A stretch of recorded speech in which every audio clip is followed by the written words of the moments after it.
In a stunning turn of events, Labour MPs are scrambling as they face the growing threat from Nigel Farage's Reform UK. With the immigration crisis spiralling and Labour's recent political missteps piling up, Keir Starmer's position is looking increasingly vulnerable. Reform UK has seized on these issues, building momentum in traditional Labour strongholds and the all-important Red Wall seats. As Nigel Farage himself declares, "We're coming for Starmer," and it appears that this isn't just a hollow threat. The conflict began when Labour's top strategist, Morgan McSweeney, met with nervous Labour MPs in a closed-door session to address the rising wave of discontent.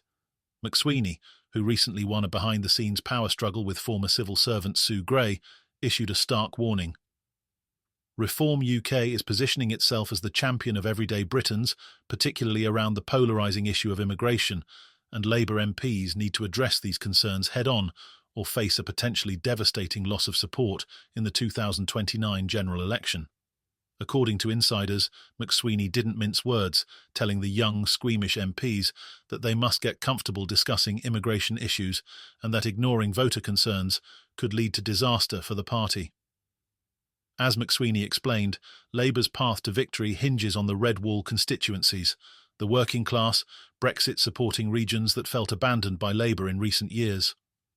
These voters were instrumental in Boris Johnson's landslide victory in 2019 and helped Labour reclaim seats in July, but Labour's victory may be short-lived. Reform UK is surging in popularity in these areas, and Farage's relentless focus on immigration resonates deeply with disaffected voters who feel that neither Labour nor the Conservatives have addressed their concerns. In fact, Farage has called out Labour directly, stating that the party's soft stance on immigration and legal migration is alienating the very voters it claims to represent. This wasn't just a routine policy discussion for Labour MPs.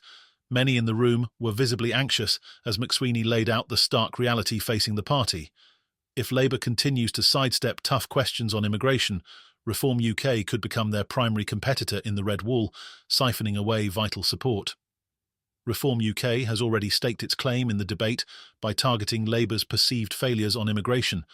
Farage wasted no time seizing the moment, stating, "Labour should be worried.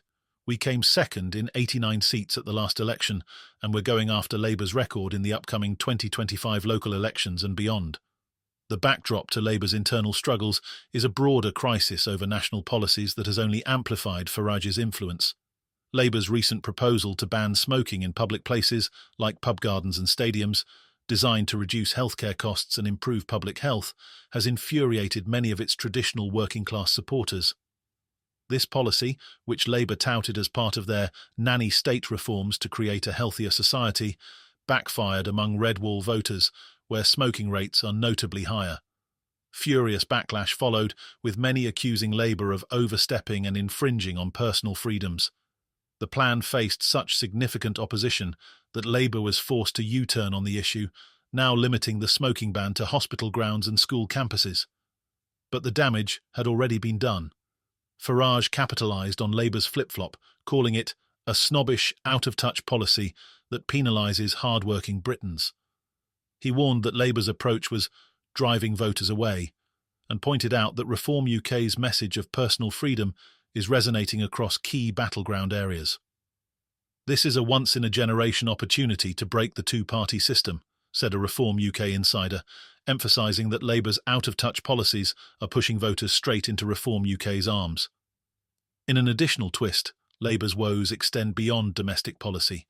Recently, Keir Starmer found himself embroiled in controversy after Labour's involvement in the US election was publicly criticised by former US President Donald Trump. Reports surfaced, revealing that nearly 100 Labour staffers had travelled to the United States to volunteer for Vice President Kamala Harris's re-election campaign. This unexpected move has drawn sharp criticism and accusations of foreign interference from Trump's campaign, which filed a formal complaint with the US Federal Election Commission. Trump's campaign argues that Labour's involvement constitutes illegal foreign assistance, a serious allegation that has attracted negative attention on both sides of the Atlantic. In response, Starmer has tried to downplay Labour's involvement, claiming that the staffers travelled on their own time and that no official funding was provided for the trip. Yet, Farage was quick to pounce on what he saw as a blunder, accusing Starmer of jeopardising the UK's special relationship with the United States. What kind of message does it send to one of our closest allies when Labour staffers are campaigning for Kamala Harris? Farage demanded, warning that such actions could backfire if Trump were to regain the presidency. Starmer's supporters argue that he had simply tried to maintain a balanced relationship with both parties in the US, meeting with Trump in September to establish personal ties and saying he would work with whomever the American people elect.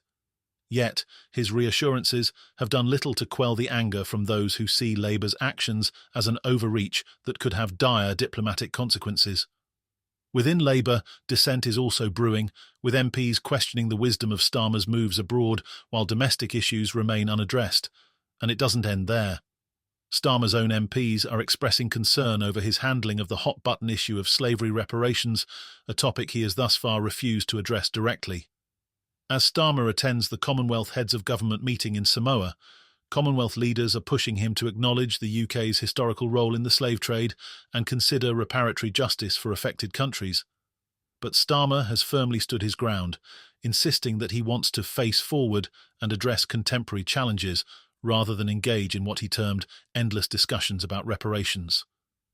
This stance has drawn criticism from within his own party, with Labour MPs like John McDonnell condemning his lack of engagement on an issue that deeply resonates with the international community and many British citizens.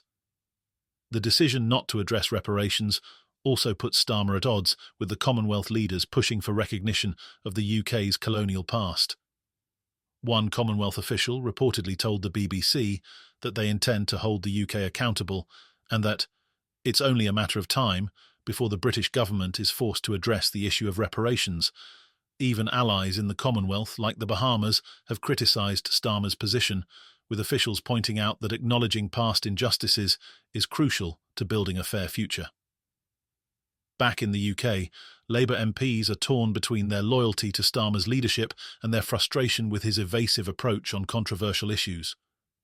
The debate over immigration, the smoking ban, and Labour's involvement in the US election has many MPs questioning whether Starmer can hold the party together in the face of a rising tide of populist sentiment. Labour MP Bel Ribeiro Addy recently stated that Starmer's approach to reparations and the immigration debate shows a fundamental disconnect from the concerns of ordinary Britons, especially those in Labour's traditional heartlands. Amid this turmoil, Nigel Farage stands poised to capitalise on Labour's stumbles. Reform UK is planning an aggressive campaign to target seats in the Red Wall, with Farage explicitly stating that his party is coming for Starmer. With the next general election inching closer, Starmer's grip on power appears shakier by the day. Reform UK's deputy leader Richard Tice confidently predicts hundreds of new seats for Reform UK in the next election cycle, claiming that the Labour Party is increasingly seen as out of touch with real voter concerns. As Farage and Reform UK surge in popularity, the stakes for Labour couldn't be higher. Can Keir Starmer navigate this storm and keep his party intact? Or are we witnessing the beginning of a political upheaval that could reshape the UK's political landscape for years to come? One thing is certain. The next few years will be a battle for the soul of the Labour Party and the future of British politics. So what do you think? Is Labour doomed to lose its grip on the Red Wall and its working-class base?